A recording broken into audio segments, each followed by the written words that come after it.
This is a good example of a typical whole life insurance policy. You can see that the death benefit is level. It's $100,000 in this example. It also shows you start out at whatever age you are when you take it out. Let's say you were 30 when you took out this policy. It's a whole life policy, so it's permanent. What is it going to pay out to? What age? Always whole life goes out to age 100 unless you have something different in your specific state. But understand it's going to be age 100. So if you take it out at age 30 and say you pay a premium every single year, you would have paid 70 premiums in, right?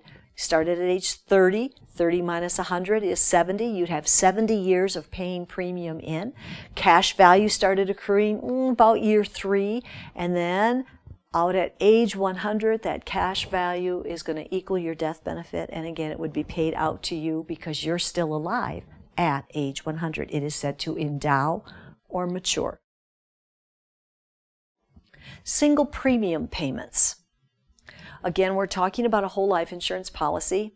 It's permanent. It's going to go all the way out to age 100, and it will accrue or grow a cash value over time. There's a particular situation where you will have immediate cash value on a whole life policy, and that's if you make a large single premium or one-time premium payment into that policy.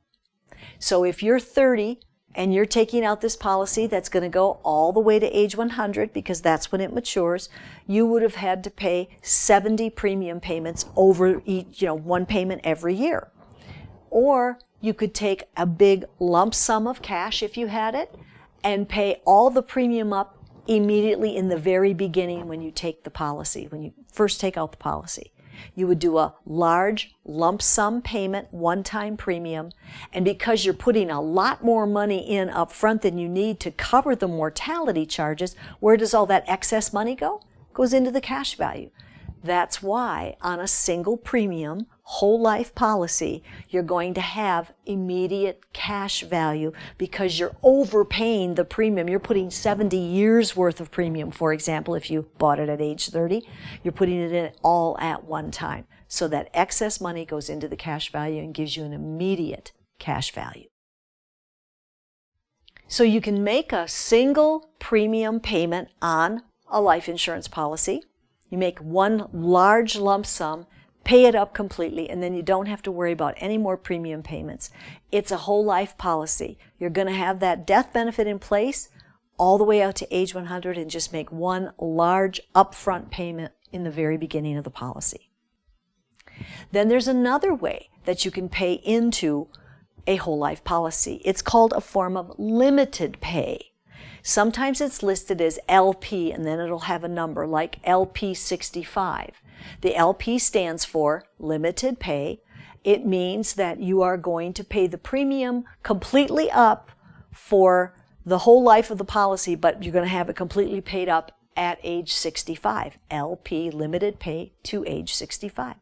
Why would somebody want to do a limited payment? Well, think about it. It's a whole life policy. It's going to cover you, your death, all the way up to age 100, and you're just getting the premium in faster. Why would maybe someone choose age 65? It's a typical retirement age. You're going to go on a fixed income. So you might want to get the policy paid up while you're still working, so you don't have to then worry about any premium coming due after you go on to your more fixed retirement income, and yet you've got the coverage all the way out to age 100. So there's lots of different ways to structure the premium payments to get it into the policy, whatever's going to work best for your client. There is another way you can look at limited pays also. I mentioned LP 65 to a certain age. You can also just do a limited pay, say a 30-year limited pay. It just means that if you chose 30 years, you'd pay premium for 30 years, but you'd be paying more premium than if you paid a premium individually for all 70 years in the example, that I've used in the past. So if you start at 30 and you do a 30 pay, that means you would pay to age 60. And you would have paid more premium than a regular straight annual premium that you have to make every year out to age 100. again, it's more of a budgeting kind of thing. What works for your customer? They may have a certain number of years that they want to get that premium done and in, but know that they will have that death benefit in place all the way out to age 100. So it's a limited pay, or either by an age or a limited pay by a number of years that the client chooses.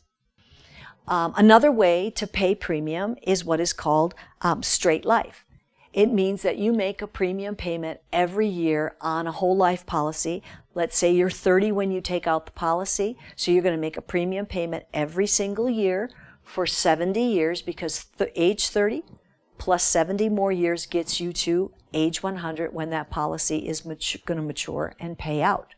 So that's called straight life. You're making a payment in a straight line every single year until the policy reaches maturity.